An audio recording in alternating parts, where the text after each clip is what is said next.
Mateo 10, 34 y 39. No penséis que he venido para traer paz a la tierra. No he venido para traer paz, sino espada. Porque he venido para poner en disensión al hombre contra su padre, a la hija contra su madre y a la nuera contra su suegra. Y los enemigos del hombre serán los de su casa. El que ama a padre o madre más que a mí, no es digno de mí. El que ama a hijo o hija más que a mí, no es digno de mí. Y el que no toma su cruz y sigue en pos de mí, no es digno de mí. El que haya su vida la perderá, y el que pierde su vida por causa de mí, la hallará. Oremos. En esta mañana, Dios de la Biblia, Dios de la creación, Dios de la historia, hemos abierto tu palabra, hemos leído, Señor, una porción, y en esta mañana te rogamos que tú guíes nuestra mente y nuestro corazón al significado original de la misma y que podamos descubrir qué fue lo que inspiraste en tu intención original. Ayúdame a mí como el expositor a no separarme, Señor, de la importancia del significado original y que podamos hacer una aplicación acorde a lo que esto significó para aquellos que lo recibieron en primera instancia y qué significa para nosotros hoy. Ayúdanos, Señor, a cada día aprender más. Amén y amén. Muy bien, el Evangelio de Jesucristo hace una muy clara distinción, ¿sí? El Evangelio de Jesús distingue claramente a aquellos que son elegidos y a aquellos que no lo son, ¿sí? El Evangelio trae paz a la tierra, ¿sí? El Evangelio ha traído la paz entre el pecador, que ahora ya no lo es, o es un pecador arrepentido, y Dios. El pecador estaba en enemistad con Dios y ahora el Evangelio ha traído paz. Ha generado una relación entre nosotros que éramos pecadores y Dios que nunca lo fue y nunca lo será. Pero ese mismo anuncio, el mismo anuncio, no es un anuncio diferente. El Evangelio de Jesucristo, a algunos de nosotros nos ha hecho responder, a muchos diría yo, nos ha hecho responder en una forma positiva a esa relación que el Padre quiere tener con nosotros. Y ese mismo anuncio ha hecho, por eso les contaba yo, esta generación y sus famosos ateos, ese mismo anuncio genera esa enemistad de algunos con Dios. Y dicen, ¿cómo es? ¿Quién es ese Dios que ofrece perdonarme? ¿Perdonarme de qué? Yo no necesito pedir perdón. Ese mismo anuncio en algunos de nosotros ha generado esa amistad con Dios y en otros ha generado esa violencia. Entonces el Evangelio distingue claramente quiénes lo reciben y quiénes no, quiénes son elegidos y quiénes no. Esto también entonces genera una enemistad entre los hombres, porque aquellos que no creen en Jesucristo entonces están en enemistad con nosotros. Puede ser que en alguna medida, y de hecho creo que debemos propiciarlo, vamos a tener una relación cortés, amigable. Si hay personas que conocemos en nuestra propia familia, amigos que no han reconocido a Jesucristo, podemos tener una relación con ellos. Yo tengo una relación muy buena con mucha gente que no es cristiana. Podemos hacerlo. Pero no toda esa gente va a ser así. Hay gente que de verdad le caigo mal, que no me puede ver. Y estoy seguro que a ti también. Hay gente que le caes mal por ser cristiano, por ser cristiana. Ese evangelio trae en alguna medida enemistad entre los hombres, que es lo que vamos a estar analizando hoy. Es una enemistad entre los hijos de la luz y los hijos de las tinieblas. El camino de aquel que ha sido elegido para salvación es negarse a sí mismo, tomar su cruz e identificarse con Cristo en su sufrimiento, como lo vamos a ver. Y esto es uno de los grandes distintivos de los discípulos de Cristo. Y esto entonces es la historia de la salvación. De nuevo, en todo su esplendor, la salvación está brillando en este pasaje que acabamos de leer. ¿Por qué alguien estaría dispuesto a soportar todo esto que este discurso que Jesús ha estado diciendo, dando? ¿Por qué alguien estaría dispuesto a soportar todo eso? ¿Ya hicieron el listado en su mente? El padre, sus propios padres los van a entregar. Sus propios hermanos los van a entregar. Van a ser perseguidos, van a pasar hambre, van a hacer esto. Todo, parecen malas noticias. ¿Por qué alguien estaría dispuesto a sufrir todo esto con este maestro llamado Jesucristo. Jesús ha pedido hacer a sus discípulos una misión, humanamente hablando, que raya en lo imposible, ¿no? Y la parte del discurso que a continuación vamos a leer es la respuesta a estas preguntas, a estas interrogantes.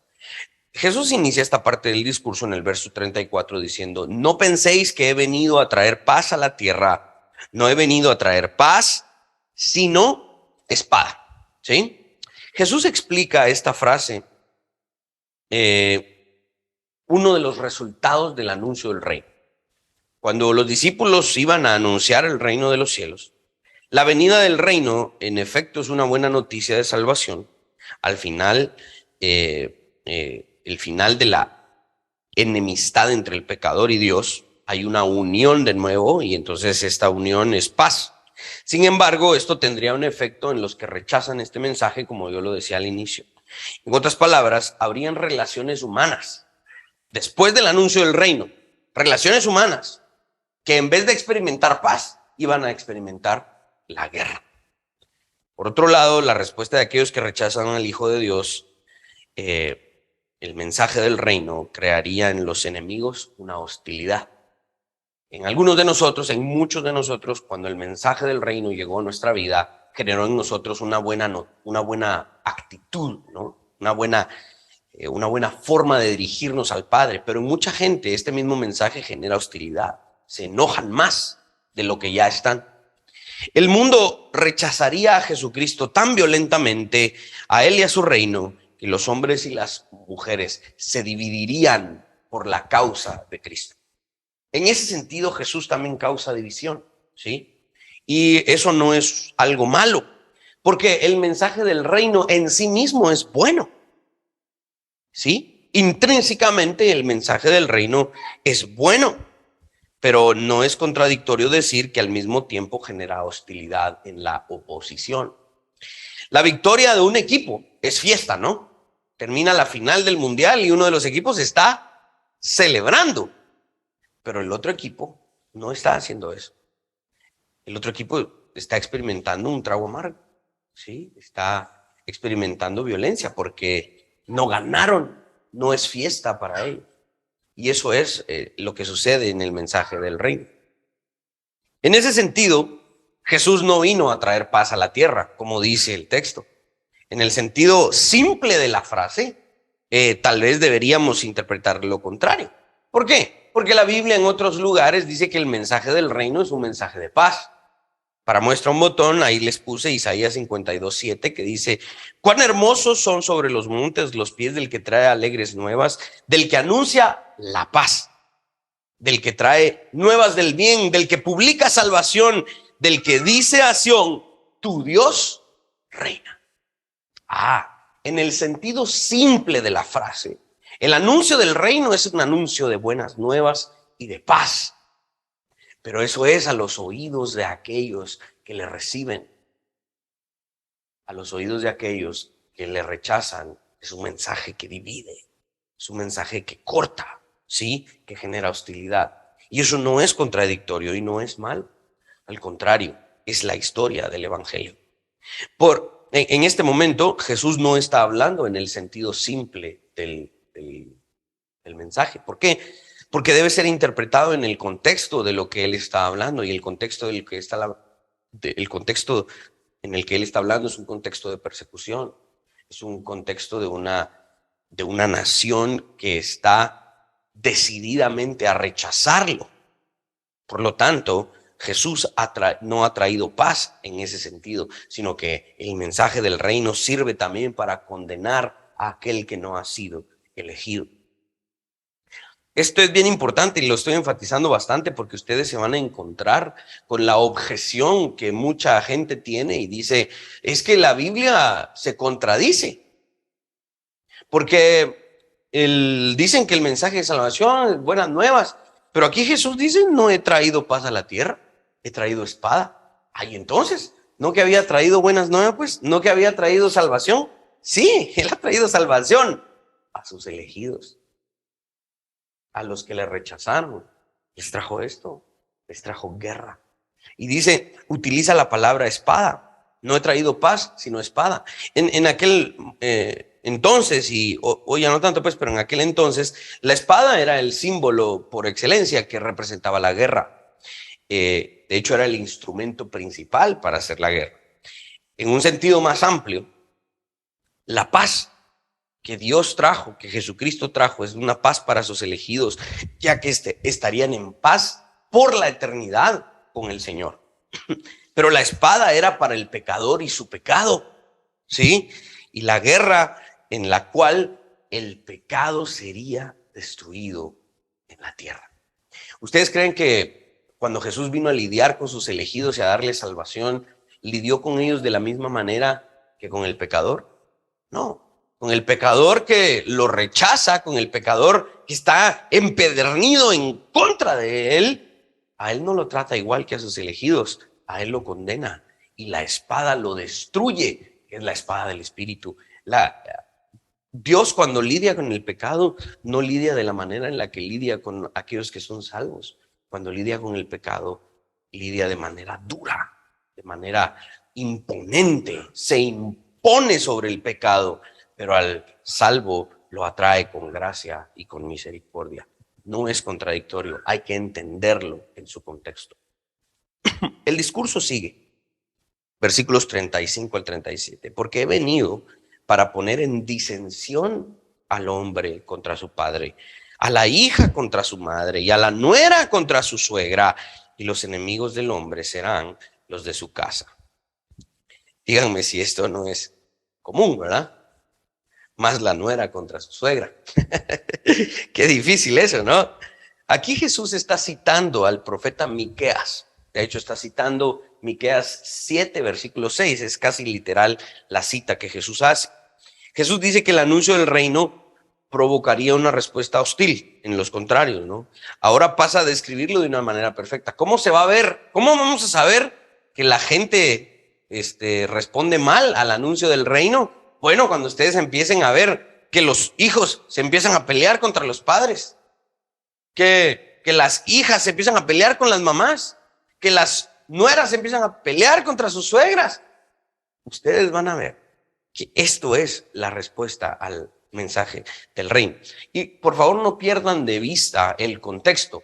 Jesús ha enviado a sus discípulos a predicar a las ciudades y a las aldeas del Israel del primer siglo. Esta es una reacción de los israelitas que no reconocían a Jesucristo como el Mesías, ¿sí? Y obviamente vamos a hacer una aplicación, pero todavía no salten a la aplicación. Recuerden el contexto. Jesús había enviado a sus discípulos a predicar al Israel del primer siglo. Esta es la respuesta del judío al cristiano. Esta es la respuesta del judío al Hijo de Dios. Este es un punto que Jesús ya había iniciado a tratar unos versos antes, en el versículo 21-22 específicamente, de este mismo capítulo 10 de Mateo.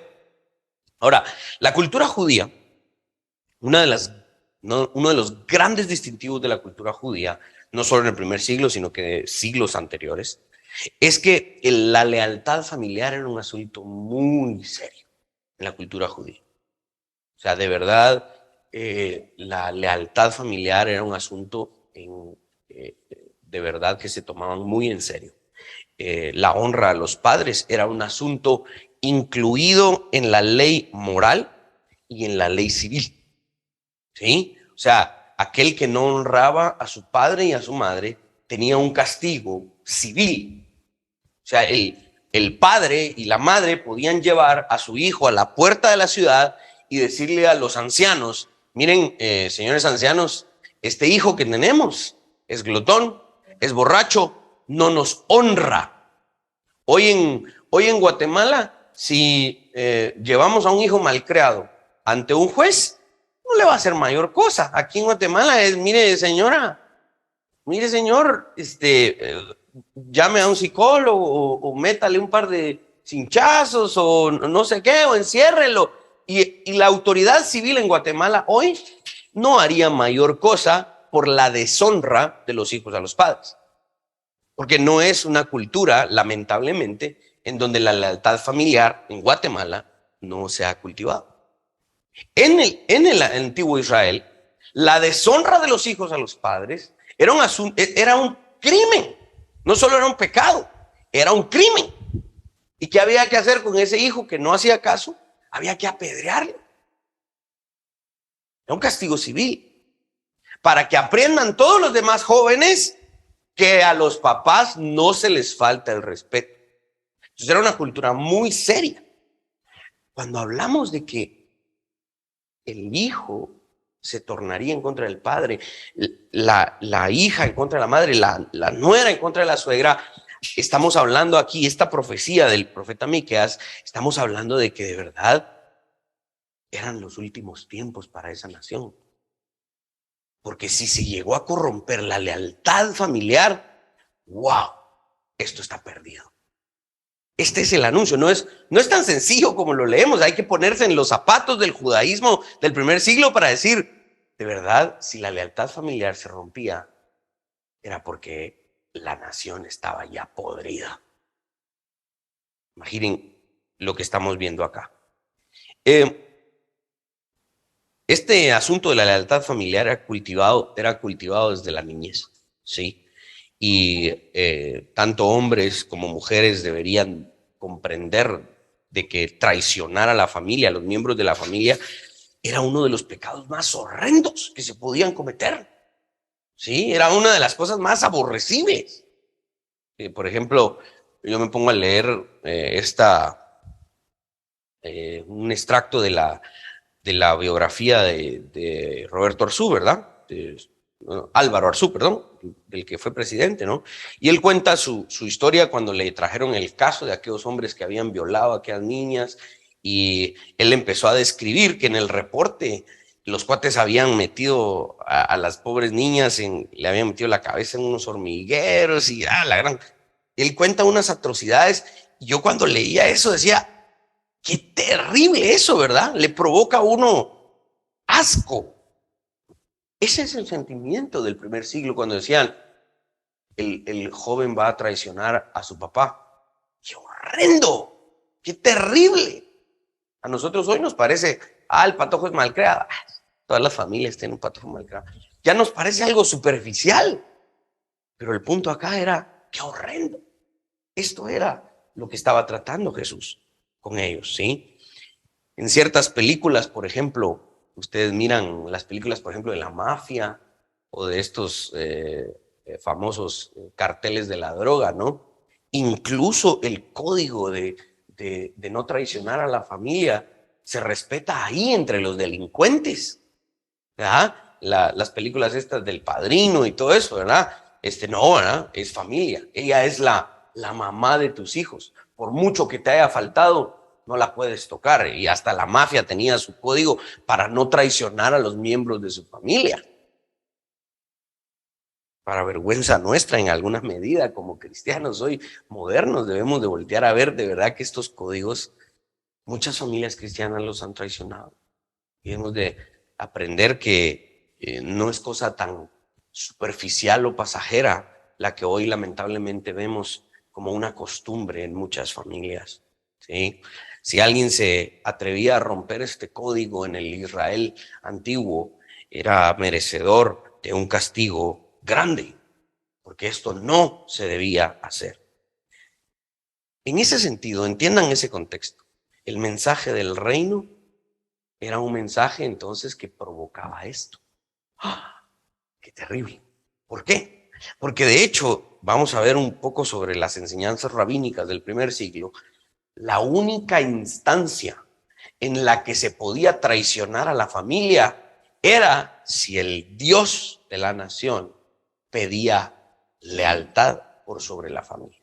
Esa era la única instancia en la que el joven podía decir, no voy a honrar a mis padres porque voy a honrar a Dios. Esta era la única instancia en la que una chica podía decir, madre, discúlpame, no te voy a poder honrar porque Dios me está pidiendo lo contrario a lo que tú me estás pidiendo. Esa era la única instancia. Y por eso es que lo que Jesús está diciendo acá, lo que Jesús está provocando con su anuncio del reino, no es malo, porque Él es Dios mismo. Él era el que podía demandar esa lealtad por sobre la lealtad familiar. el rey de ese reino, Jesucristo, se había encarnado, y en este contexto en el que Jesucristo y el mensaje de su reino traerían disensión entre los hombres del primer siglo, es lo que debemos entender. La palabra disensión viene del griego dichasó, que significa dividir, causar una separación, causar el ser hostil, cortar en dos partes, desunir, poner en desacuerdo al uno con el otro. Ok, quiero que entiendan que Jesús está diciendo que Él va a provocar eso. Cualquiera puede voltear a ver y decir, está malo. ¿Según quién? Jesús está diciendo que esto es bueno. El mensaje del reino va a provocar esa división en su contexto apropiado. Hay algunos que toman esto y lo aplican en todo momento. El mensaje del reino dice que nos vamos a dividir, sé que me divorcio. No, eso es tomar la palabra de Dios y sacarla totalmente de su contexto. Estamos hablando en un contexto misionero, en un contexto de anuncio, de proclamación de la venida del rey. Esto nos ayuda a entender un poco más el significado y las implicaciones de la palabra pacto. En el hebreo la palabra berit significa pacto. El concepto también implica el tema del cortar. Por eso es que cortamos el pan. Y ustedes se dan cuenta que cada vez que se anuncia la mesa del Señor, dice todos los escritores, tanto los evangelistas como el apóstol Pablo, mencionan que el pan es partido, es cortado. Eso es lo que implica el concepto del pacto. Cuando Jesús salva a un hombre, le hace cortar su alianza con el pecado. Yo era pecador, renuncio a mi pecado y ahora me uno a Cristo. ¿Sí? Esa es la implicación del pacto. Causa una división, una separación con cualquier otro Dios falso para unirse al Dios verdadero. El hombre que creyera en Jesucristo cortaría su relación con su padre. Obviamente que entendiendo que este padre judío estaba en contra de Jesucristo. Entonces, ¿cómo puede ser que mi hijo está siguiendo a este maestro? Nosotros somos judíos. Y viene el hijo y le decía, padre, pero es que este es el Hijo de Dios. Yo voy a seguir a Jesucristo. Y el padre, aferrado a su judaísmo, decía, no, te prohíbo que lo hagas. Y entonces el hijo le decía, no me puedes prohibir si Él es Dios, Él es Jesucristo, el Hijo de Dios. Y entonces el mensaje del reino causaba esa separación. Porque el mensaje del reino demandaba lealtad al Hijo de Dios. ¿Sí? Entonces el hombre que creyera en Jesucristo cortaría su relación con su padre de igual manera que la hija con su madre y la nuera con su suegra. La enemistad, esto es lo que dice la profecía de Miqueas 7, la enemistad brotaría en la propia casa. Ahora, esto es un punto bien importante. Si la casa judía, los israelitas en su propia casa empezaban a pelearse, Jesús mismo había dicho, aquel que una casa dividida contra sí misma no prevalece. Y esto es un mensaje que va a llamar nuestra atención, mis hermanos, en un nivel que debemos siempre considerar. La familia, la verdadera familia, siempre es la familia de la fe. Incluso por sobre aquella familia de carne y sangre que tal vez se oponga a Jesucristo. Nos debemos primero a la familia de la fe, más que a nuestra propia familia de carne y sangre. Es un mensaje duro. Y esto es lo que estamos viendo que le iba a tocar a los discípulos. Y esto es lo que Jesús sigue demandando. En ese instante, el discípulo se encontraría a las puertas de un gran dilema y le sería necesario tomar una de las decisiones más difíciles de su vida. El discípulo tendría que decir, bueno, mi familia o mi Señor. Mi familia quiere que permanezcamos en el judaísmo, pero el Hijo de Dios me está pidiendo que renuncie a mi judaísmo y adopte el cristianismo. Este es uno de los más grandes dilemas que el discípulo tuvo que enfrentar en el primer siglo. Para poder tomar esa decisión, Jesús provee al discípulo de un principio. ¿sí?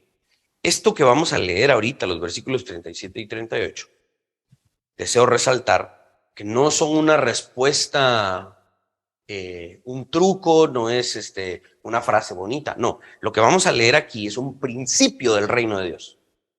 Esto es un principio universal para el discípulo. No hay alternativa. En el momento en el que el discípulo se encontraba, y ahora tengo que abandonar a mi familia para seguir al Hijo de Dios, ¿qué hago? Este es el problema. El discípulo no tenía dos alternativas. Si es un verdadero discípulo, tiene una alternativa. Y es la que está descrita en los versos 37 y 38. Leamos, dice, el que ama a padre o madre más que a mí, no es digno de mí. El que ama a hijo o hija más que a mí, no es digno de mí. El que no toma su cruz y sigue en pos de mí, no es digno de mí. Estas no son palabras bonitas, no es una frase capciosa, no es una frase motivacional, no es una frase de ánimo. Esto es un principio en el reino de Dios. Es un principio que nosotros más vale que lo aprendamos y más que aprenderlo, vivirlo. El principio es la supremacía del rey y su reino por sobre todo lo que soy y lo que tengo. Ese es el principio, ¿sí? En un reino, el verdadero súbdito pone al rey y todo lo que el rey demanda por sobre su propia vida, la vida de su esposa y de sus hijos. Esto no es un mensaje sencillo, mis hermanos. Y no es un mensaje que, como ya tiene más de 2000 años, ya no tiene tanta intensidad. No. Es un mensaje que sigue teniendo la misma intensidad y la misma requisición.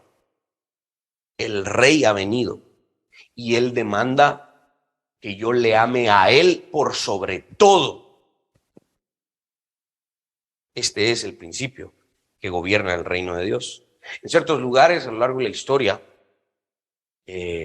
cuando el reino se veía en problemas, en una guerra contra otro reino, el rey llamaba a todos sus súbditos a que se levantaran en armas y vinieran a pelear y a defender su reino. Y entonces el soldado abandonaba su familia, abandonaba su casa, sus campos, sus propiedades, todo, porque el rey me llamó. Y tengo que ir a la guerra y tengo que ir a dar mi vida si es necesario. Si eso me significa abandonar a mi familia, a mis hijos y todo lo demás, por ir a pelear, lo voy a hacer. Y entonces el grito de los soldados era, por el rey y su reino. Y se iban a pelear. Ese era el grito antes de ir a la batalla. Porque el rey demanda todo por sobre mi familia, por sobre yo mismo. Este tipo de lealtad superaba la lealtad familiar. De hecho, las enseñanzas rabínicas, como les dije que lo íbamos a ver, proveían esta enseñanza, que solo la lealtad a Dios podría superar a la familia, a la lealtad a la familia. El problema es que las enseñanzas rabínicas decían, Dios demanda que lo ames por sobre todas las cosas. Y realmente cuando decimos enseñanzas rabínicas, eran enseñanzas que nacían del texto del Pentateuco, ¿no? De Deuteronomio, ¿verdad? Y amarás a Jehová tu Dios por sobre todas las cosas, con toda tu alma, todo tu corazón, toda tu mente, ¿sí? Entonces, el rabino decía, tienes que amar a Dios por sobre todas las cosas, porque eso es lo que enseñaba la ley. ¿Y cuál era el problema? El rabino enseñaba, tienes que amar y hacer lo que yo digo, porque lo que Dios quiere es lo que yo digo. Y entonces el rabino se aprovechaba de la gente. ¿Cuál fue el problema? Es que el Hijo de Dios se encarnó. En este momento era momento de poner en práctica lo que Deuteronomio decía. El rey vino y dijo, ok, yo ya me encarné, ya estoy caminando entre nosotros, entre ustedes. Yo demando absoluta lealtad. Y si te toca abandonar a tu papá, si te toca abandonar a tu familia, si te toca pelearte contra los miembros de tu propia casa por venir en pos de mí, que así sea. El rey se ha encarnado.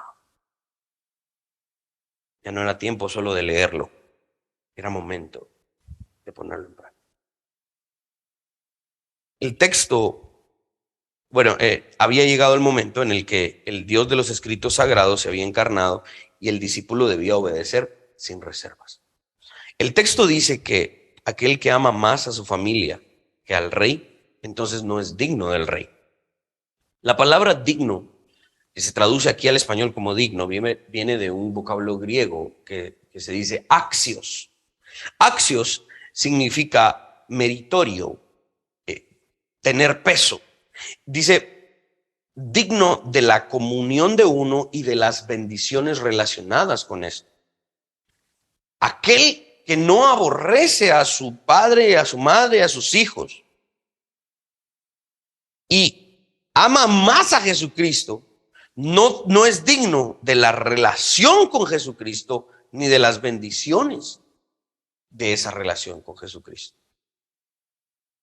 Dice D.A. Carson que un hombre debe amar a su esposa, a su familia, a sus amigos, incluso debe amar a sus enemigos, como dice el Sermón del Monte, pero debe amar a Jesús supremamente por sobre estas cosas.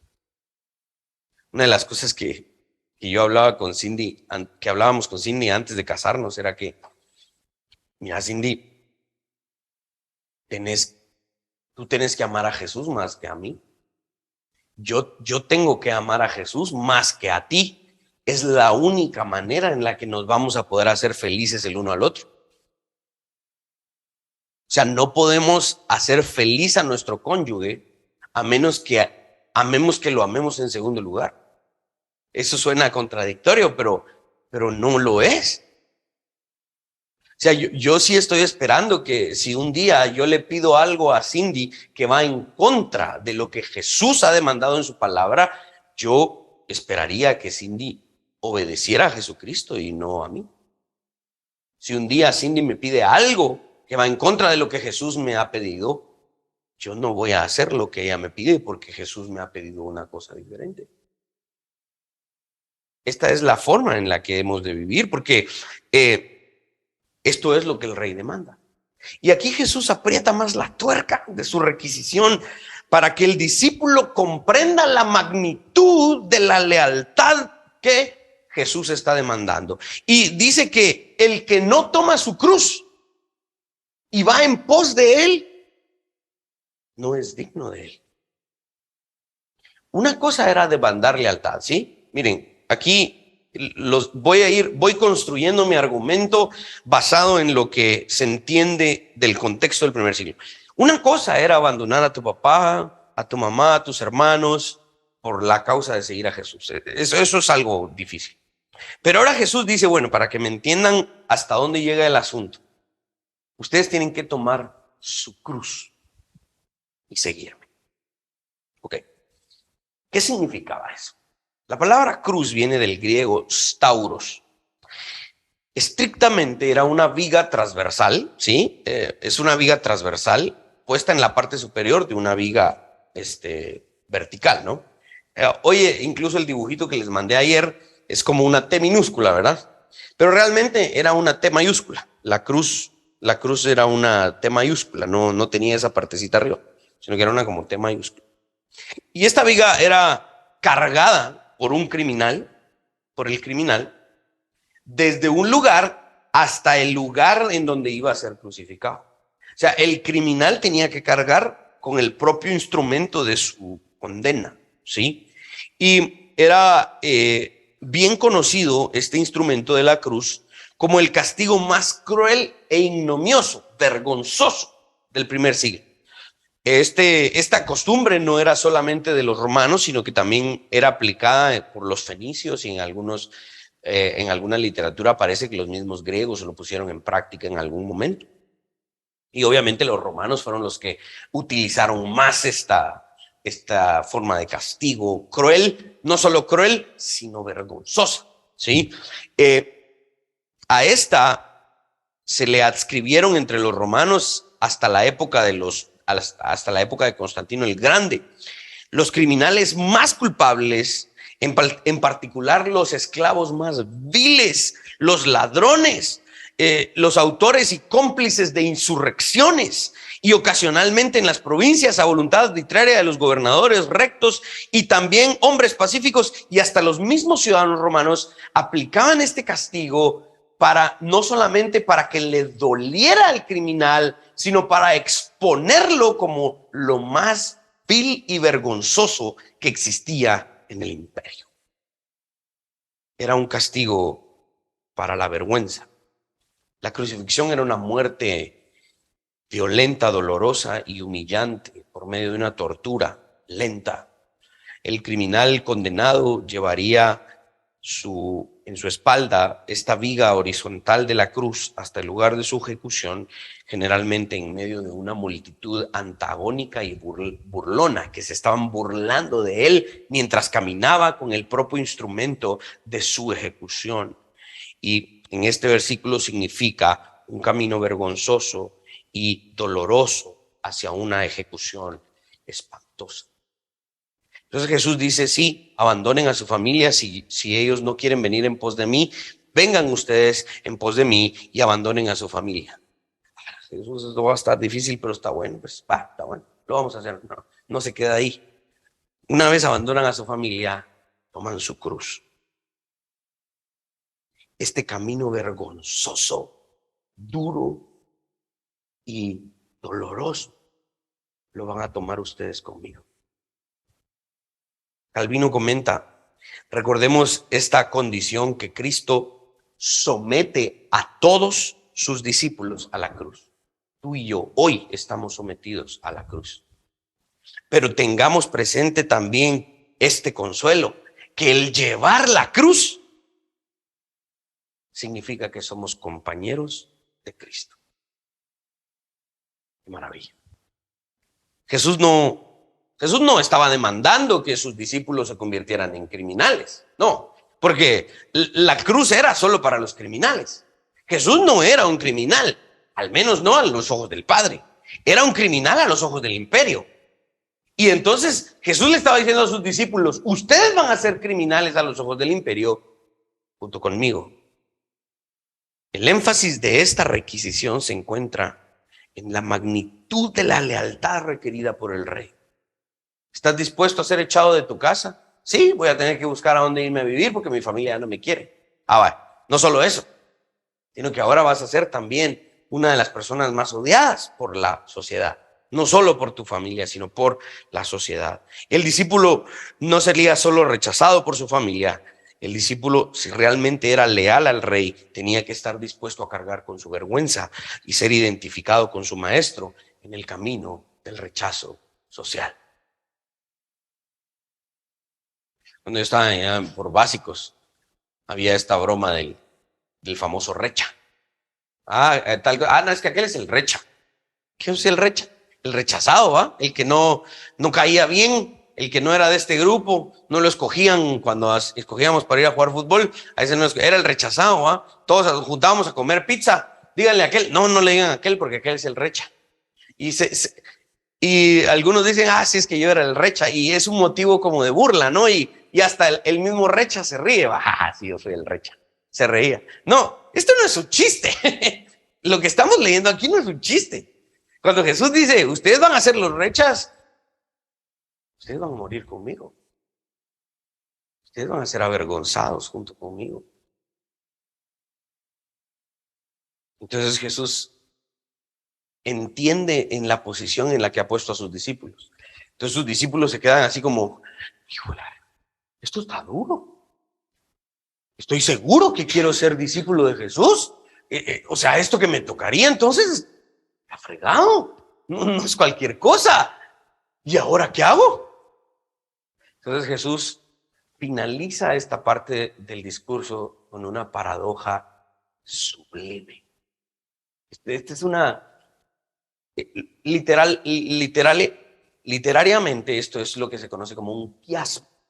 Un quiasmo es una técnica de escritura que se vale de contrastes y que hace declaraciones aparentemente contradictorias, ¿sí?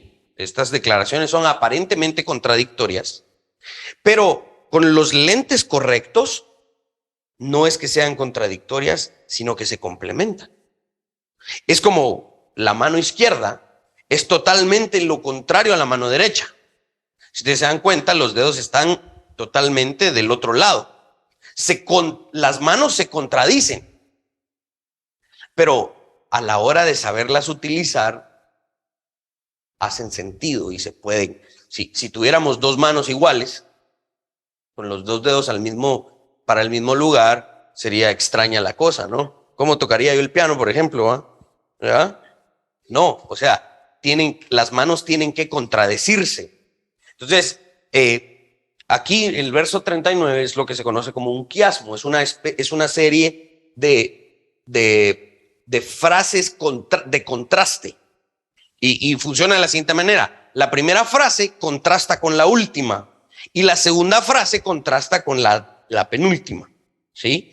Y dice, verso 39, el que haya su vida, la perderá. Y el que pierde su vida por causa de mí, la hallará. ¿Sí? Echen su mente alrededor de esta serie de aparentes contradicciones. El que haya su vida, la perderá. Y el que pierde su vida por causa de mí, la hallará. Recuerden cómo trae Jesús a sus discípulos. Miren, muchachos, les va a costar, los van a perseguir, ¿verdad? Los van a rechazar en su familia, en la sociedad. Ustedes van a ser la vergüenza de la sociedad junto conmigo y van a morir probablemente en el martirio y el seguirme es un asunto muy costoso. Entonces, ¿qué hacemos? Esto está difícil, no está tan atractivo. No vi las letritas pequeñas cuando firmé el contrato, ¿verdad? Pero ya estoy aquí metido. Señor, ayúdame, dame algo que me permita sufrir, pues, que me permita aguantar este sufrimiento. Entonces Jesús da este quiasmo, esta paradoja sublime. Jesús les dice, miren, si ustedes quieren conservar su vida, y eso es lo que significa la palabra el que haya su vida. Si ustedes quieren seguir sin tener problemas con su papá, sin tener problemas con su mamá, ustedes quieren estar en paz con su suegra, ustedes no quieren que lo saquen de su casa, ustedes no quieren ser crucificados, es decir, quieren tener todavía esta paz, entonces eso significa que no me van a seguir. El que ustedes conserven su vida sin meterse a estos problemas que yo les estoy diciendo, al momento de conservar su vida, ustedes la están perdiendo. En la era venidera, cuando mi padre pregunte, ¿seguiste al Hijo de Dios? No, señor, es que si no mi papá me iba a desheredar. Es que si no, padre, tú sabes cómo se ponen las suegras, padre. La suegra me iba a hacer la vida imposible, padre. Entonces, tú sabes que en ese momento yo no podía seguir al Hijo de Dios. El padre en ese día iba a responder, tú preferiste conservar tu tranquilidad temporal. Por haber hecho eso, estás destinado al infierno. El que haya su vida, la perderá. Y ahora viene el otro lado de la paradoja y dice, y el que pierde su vida por causa de mí, cuando el padre diga, ¿seguiste al Hijo de Dios? Padre, tú sabes que estuve dispuesto a ser rechazado por mi familia, por la sociedad. Yo cargué mi cruz, yo fui en pos del Hijo de Dios. Yo viví y padecí en la tierra por causa de tu Hijo. Por haber perdido tu vida, la has hallado. Entra en el gozo eterno. ¡Qué maestro déjenme decirles! ¡Qué maravilla! ¡Qué pedazo de literatura! Yo creo que después de esto, déjenme decirles, todos los que estamos aquí, nos metimos a camisa de 11 varas, porque cuando empezamos a estudiar la escritura como lo es y entendemos el significado original, de verdad estamos en problemas, porque ya no podemos alegar ignorancia. El quiasmo aquí que acabamos de estudiar, Jesús ahora lo plantea para que nos confronte en nuestro corazón. ¿Saben por qué? Porque aquel que está dispuesto a decir, ay, no, ¿para qué me voy a entregar a seguir al Hijo de Dios, a provocar problemas con la familia?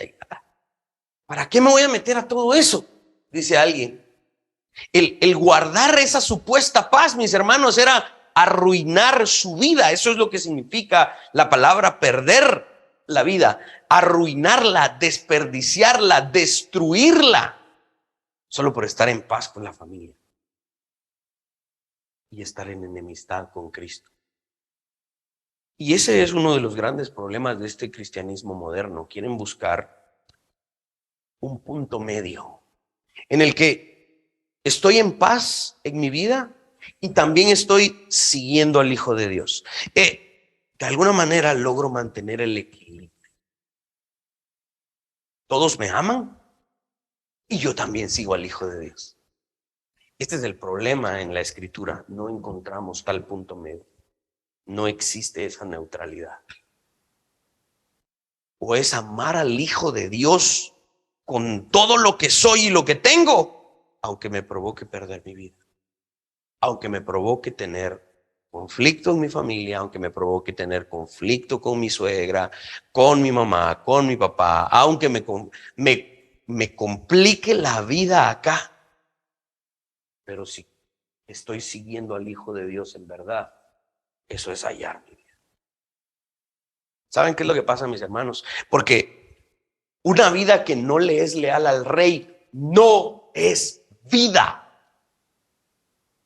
Una vida sin lealtad a Jesucristo no sirve. ¿Cómo no? Dice el Salmo 70 siempre me confundo, 76, 78, por ahí. Asaf decía, no entiendo cómo los incrédulos viven bien. Sí, hay gente que no sigue a Jesucristo y parece tener paz en su vida. Tienen carros, tienen su casa pagada, tienen hijos, nunca están enfermos, les va bien en los negocios. Yo no los veo ni ir a la iglesia, ni diezmar, ni nada. ¿Cómo ellos pueden tener paz y no están siguiendo al Hijo de Dios? Yo te invito a que te pongas los lentes de este quiasmo que hoy leímos, que te pongas los lentes de este entendimiento que hoy estamos aprendiendo. No, esa gente que está guardando su paz por no seguir al Hijo de Dios, realmente está arruinando su vida. Cuando llegue el día del juicio, se habrán dado cuenta que todo eso que acumularon no sirvió de nada. Mis hermanos, una vida que no le es leal al Rey es una vida. Puede que sea una paz temporal, pero créanme, el día del juicio vendrá y van a tener que responder si siguieron al Hijo de Dios o no. Aquellos quienes hallen su vida y la protejan.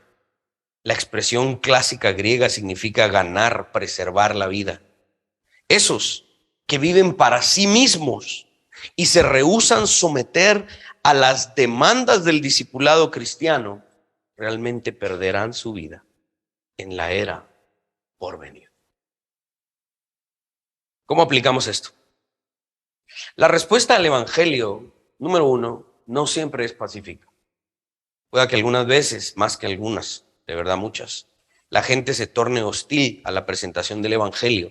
Y cuando alguien sea salvo y comparta esa noticia en su núcleo familiar, pueda que encuentre rechazo en vez de aceptación. El Evangelio también producirá problemas en nuestras propias familias, ¿sí? Y si no es que ya lo ha hecho. Yo creo que muchos de nosotros ya hemos experimentado eso en nuestras propias familias, ¿no? Pero que eso no nos asuste. Ahora, en la aplicación, este gran teólogo J.C. Riley nos lleva a una aplicación que a mí de verdad me ayudó muchísimo porque me vi ahí en esa aplicación. Y él aplica este texto de una manera un poco más atrevida. Y él dice que Riley dice que el evangelio incluso produce luchas y disensiones, incluso en la misma iglesia. No en la iglesia local, aunque a veces también. Pero recuerdo una vez un sermón de R.C. Sproul sobre este punto, y él hacía declaraciones bastante fuertes, y él decía que yo creo que hay iglesias hoy que deben ser divididas, decía R.C. Sproul. Y me voy a pensar, wow, qué duro eso, ¿no? En vez de estar hablando acerca de la unidad y esto y lo otro, ¿verdad?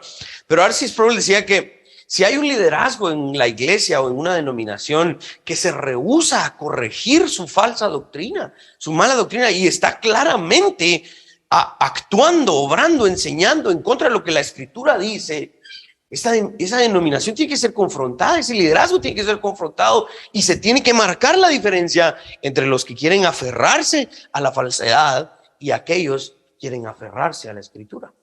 Y por lo tanto hay divisiones en la congregación, en las iglesias, porque existen aquellos que enseñan un falso evangelio. Y por lo tanto tiene que haber una disensión, tiene que haber una lucha. Conozco muchos pastores, el mismo doctor Steve Ottolini que estuvo con nosotros. Recuerden que en alguna medida nosotros estábamos asociados a la denominación presbiteriana de América. Se llama PCA, Presbyterian Church of America. Y el doctor Ottolini tenía sus credenciales como ministro, como se les llama un presbítero docente, un anciano docente, ¿no? Y él estaba en el sínodo de San Luis, Missouri, en donde hay aproximadamente 140 y tantos teólogos que cada cierto tiempo discuten asuntos doctrinales. Hace un tiempo, esta denominación empezó a ordenar pastores homosexuales, ministros homosexuales. Y el doctor Steve Ottolini empezó a luchar junto con otros ministros en contra de esto. Y argumentaron. Yo recuerdo que el doctor Steve Ottolini me manda a veces sus ensayos y escritos y decía, esto es lo que estamos presentando, estamos luchando. El movimiento se llama movimiento Revoice. Revoice es como darle nueva voz. Entonces ellos estaban utilizando ese término Revoice, darle nueva voz, porque ahora los tiempos han cambiado. Hay ministros que son homosexuales y que pueden operar, y que hay una gran cantidad de gente homosexual que necesita ser atraída, y un pastor heterosexual no va a poder. Entonces necesitamos ministros homosexuales. Entonces, ¿creen ustedes que ahí se debe de manifestar la unidad? No, en ese tipo de asuntos tan fundamentales como es la identidad del ser humano en Cristo, hay que hacer una clara división. Y entonces el doctor Steve Ottolini luchó y luchó y dijo, hasta que llegó al punto de decir, miren, no puedo estar más asociado con una denominación que está ordenando ministros homosexuales. Eso y entre otras cosas, ¿no?, que lamentablemente se dan. Entonces sí, el evangelio va a generar eso. Va a generar una distinción, una división entre aquellos que son fieles a la Escritura y los que no. Esto es un ejemplo práctico, digamos, en el que podemos observar que Jesús causa división, esa separación, la cual es buena, ya que en cuestiones tan fundamentales no puede haber dos opiniones contrarias si son así de irreconciliables. La otra aplicación que yo quería poner, bueno, y antes de saltar a esa segunda aplicación, recuerden que en alguna medida algunos de nosotros hemos pasado por eso. Creo que todos nosotros hemos estado en más de alguna iglesia en nuestro caminar cristiano, ¿no? Y hemos llegado a un punto en la iglesia en la que estábamos, decir, no, me tengo que ir de aquí. Esto no es la palabra de Dios, esto no es el evangelio. Tengo que buscar una iglesia donde se enseñe doctrina sana y pura. Y entonces nos separamos porque creemos que nos apegamos más a la Escritura. A veces yo me sentía mal por eso, por tener que llegar a la instancia de tener que separarnos. Pero cuando leo este texto en su contexto, digo yo, no, es bueno en alguna medida el que nos hayamos separado de aquello que no está apegado a la Escritura. Prefiero estar unido a la Escritura y separado de aquellos que dicen ser cristianos y que realmente no lo son. Así que nos va a tocar en algunas instancias. La última aplicación que quiero dar es sobre el tema específico de cargar una cruz con Cristo.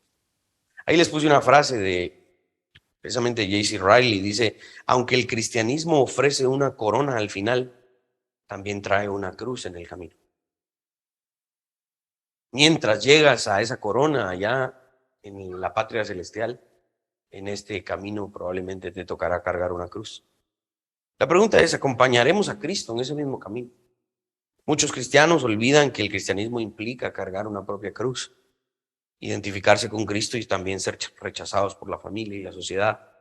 El no hacer esto significa que no somos dignos de ser cristianos.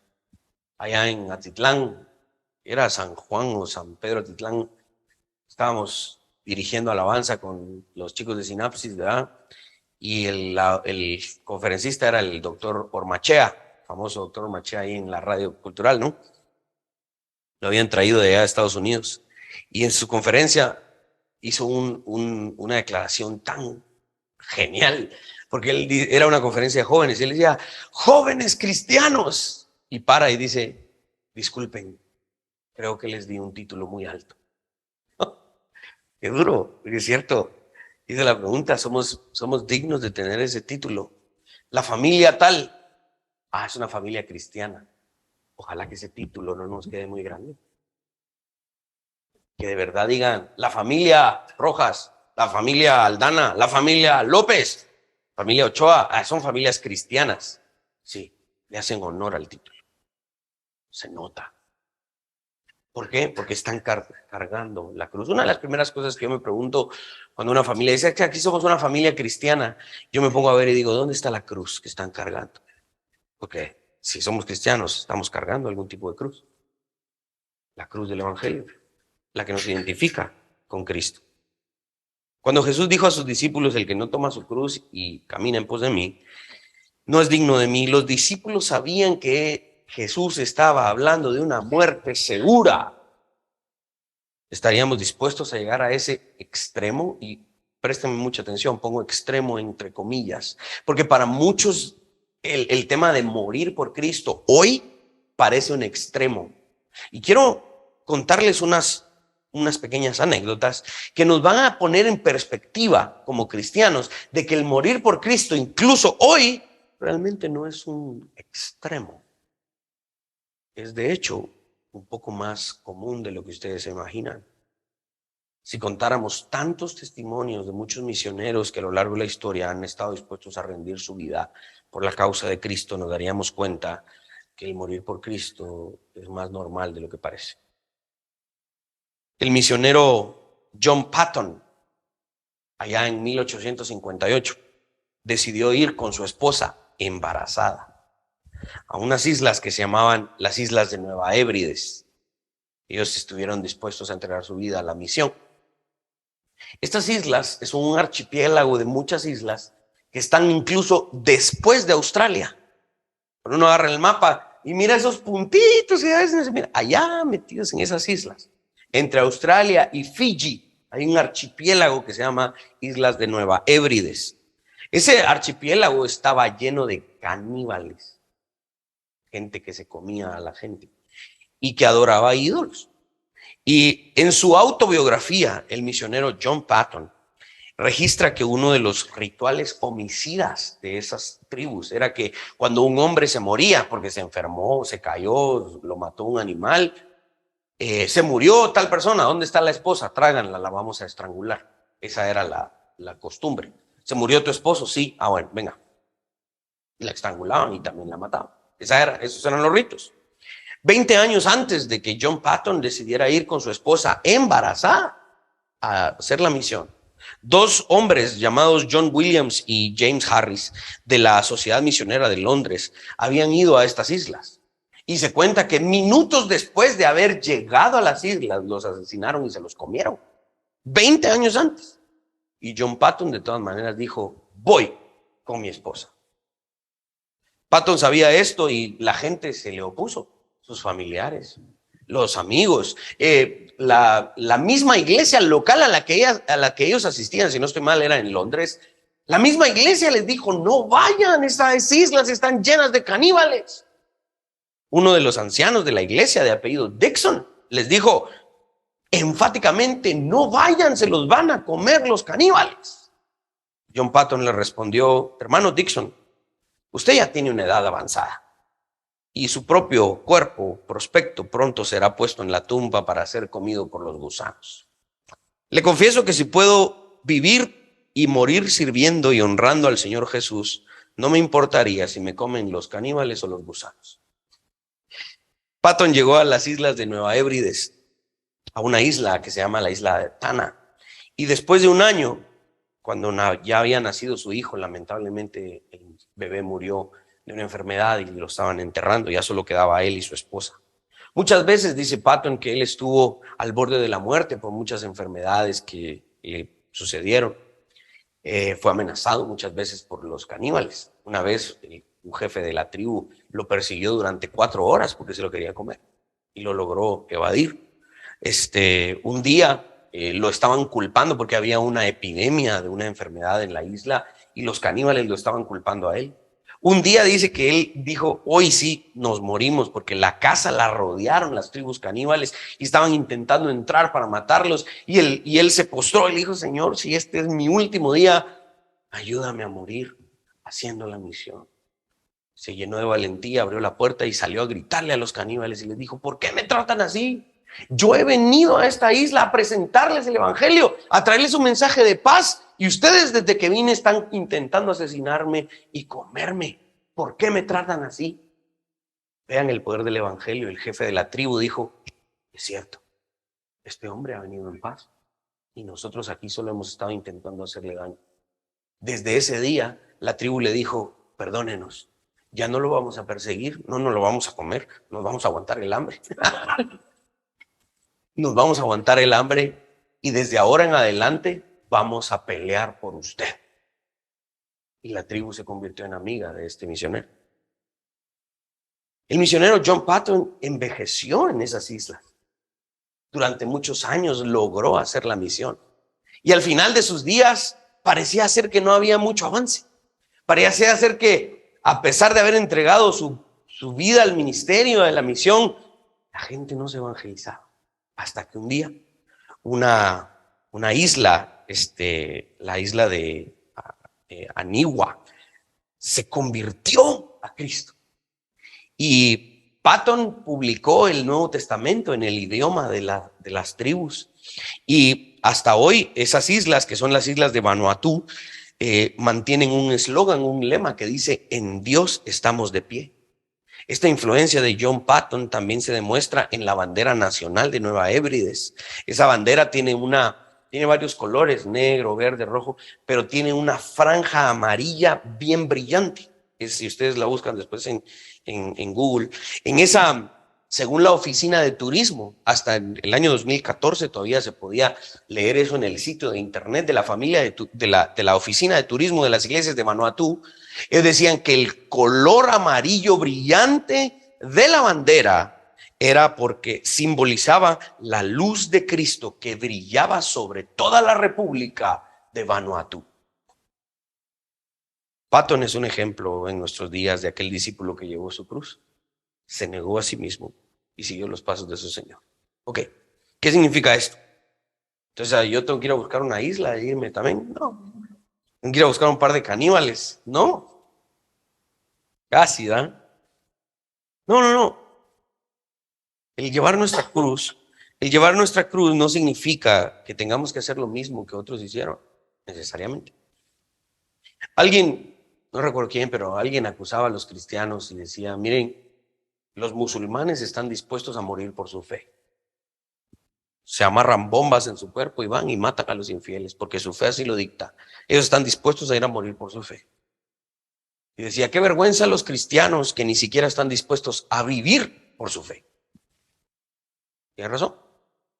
El llevar nuestra cruz, mis hermanos, no necesariamente significa ir a perder nuestra vida físicamente, pero sí significa vivir esa fe. Tal vez a nosotros no se nos ha llamado a ir al campo misionero como a John Patton. Tal vez tú nunca recibiste ese llamado. Tal vez tú realmente fuiste llamado a los negocios, a un trabajo. Sí, está bien, eso no Eso no significa que tú no estás llevando tu cruz. Significa que has de llevar tu cruz allí. Y de nuevo voy a pegar, mis hermanos, en lo que siempre pego. ¿Por qué no hemos estado dispuestos a vivir por lo menos esa micra de vergüenza de llamar a alguien que no conoce a Jesucristo y decirle, te quiero presentar el Evangelio? ¿Por qué? Porque qué vergüenza. De eso se trata este texto. Es de llevar esa vergüenza con Cristo. Y si esa persona no me vuelve a hablar, que así sea. En aquel día, cuando el Padre me diga, ¿llevaste tu cruz? Yo le quiero decir, sí, Señor. Muchas veces la gente me rechazó por presentar el Evangelio. Tal vez yo no fui a las islas de los caníbales. Lo más cerca que yo estuve fue aquí en la cima de los Cuchumatanes. Fuimos a hacer una vez una misión con un grupo de médicos estadounidenses. Y estuvimos algunos días trabajando ahí. Ya cuando nos íbamos a ir, con mi cuate dijimos, vamos allá, mira qué bonita queda, vamos a tomarnos unas fotos. Nos subimos allá y la gente se amotinó. Y entonces el hermano que nos había abierto la puerta en esa comunidad nos bajó y nos dijo, miren, no hagan eso. ¿Por qué? Porque aquí si uno se mete a la propiedad del otro, lo linchan. Y ustedes se metieron a la propiedad. Disculpe, no sabíamos. Sí, sí, no tenga pena. La gente se empezó a amotinar, me dijo, pero yo les dije que ustedes eran los que habían venido con los médicos. Entonces la gente se calmó. Es lo más cerca que yo estaba de perder la vida. No pasó nada, pues. Más que mucho frío había ese día. Tal vez a ninguno de nosotros nos ha tocado esas situaciones extremas. Puede ser que no nos toquen. Pero no puede ser, mis hermanos, que en esta vida de mucha paz, en comparación de la de John Patton, no estemos dispuestos a llevar, aunque sea un poco de vergüenza, por compartir el Evangelio. ¿Me estoy dando a entender o estoy hablando yo solito? Llevemos nuestra cruz, mis hermanos. Porque qué privilegio es llevar nuestra propia cruz junto con Cristo. Ven, pongámonos de pie.